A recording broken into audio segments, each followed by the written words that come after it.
So this video is going to be the prelude to our delving into the undiscovered self. And I looked up the definition of an individual, and it's simply a single human being as distinct from a group, class, or family. So something that separates themselves from a collective, right? Now, I think the biggest problem with the idea of the individual is the rise of organizational power and power of the state, and we can call those groups or collectives, right?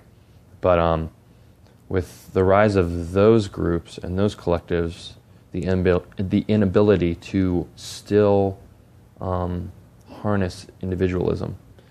And I'll use the family analogy, actually, because when I read that in the definition, I thought that was a good point to bring up. As a family, right, think about your family. Obviously, some families are a little crazier than others, but think about your family, and do you associate yourself, right? Does one representative of your family represent how all the family is, right? So, like, does your aunt represent exactly how you think? I would say definitely not, right? Each person, because you guys are comfortable enough to share some ideas for the most part, you guys are comfortable enough being individuals to an extent, or your idea of an individual, with still maintaining the identity of a family within that group, right? This is the main problem with the idea of the individual, is that people cannot be part of a group and still maintain individual identity. And then further than that, if maybe they find a group that in their eyes caters to the individual aspects that they find important, they can't deviate from the ideas then of that group, because they support maybe 90% of what they think, right? But they don't support or think that the other 10% is valid or right, or whatever the case is. They can be either not accepted fully by the group or seen as an outcast. But for instance, if you're conservative in most senses, but maybe you believe in pro-choice, right? That's a no-no. Or what about you're a liberal, but you believe in concealed carry? Or maybe, I don't know, you believe in the immigration stuff, but you're against open borders, right? You're pro-immigration, but against open borders. That's kind of conflicting, isn't it? Well, not really if you go through the proper means, right? Legally.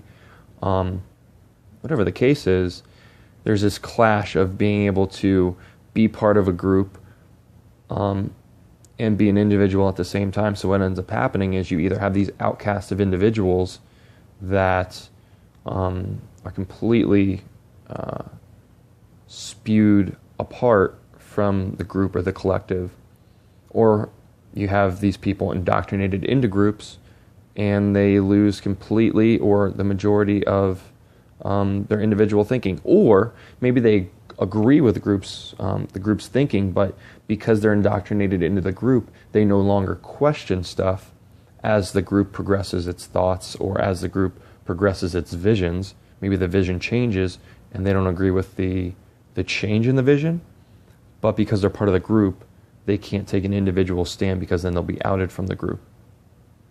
So we run into this clash of how to be an individual, but how to also fit in and mix in with society and be able to not even maybe be part of a group, but to converse and share ideas with groups or people of groups without being completely demonized for having a separate point of view. I think Jordan Peterson probably is someone that I see doing this very well. Obviously, he believes strongly in what he believes in, and because of his psychological background, he believes most of his stuff is factually based off his research. However, I think his ability to still question things is what allows him to keep progressing with his thoughts. But I think he does a good job of looking at the whole picture and looking at things from a sociological perspective, but also having the idea of the individual and what freedoms mean and what freedom of speech and freedom of thought and freedom from political correctness, which I would say that political correctness is actually an organizational platform to corral people into groupthink. You can't do this because this isn't right, says we. Well, what if I have a problem with that? What if I have a problem with, maybe I agree with one thing you say, but I have a problem with something else you say? Then where does that come in? There's a clash, right? And when there's a clash, there's a cognitive dissonance that goes on. And people can't function with that clash going on. It's either repressed or it comes out usually in actions that are in some senses psychotic, right? You have people shooting up schools, but then you have other people that are committing suicide, but then you have other people that are actually doing really well and questioning things and learning a lot and coming out of this matrix, maybe not even of truth and dishonesty necessarily, which it is to an extent, but maybe more thinking versus believing, right? Seeking knowledge rather than believing.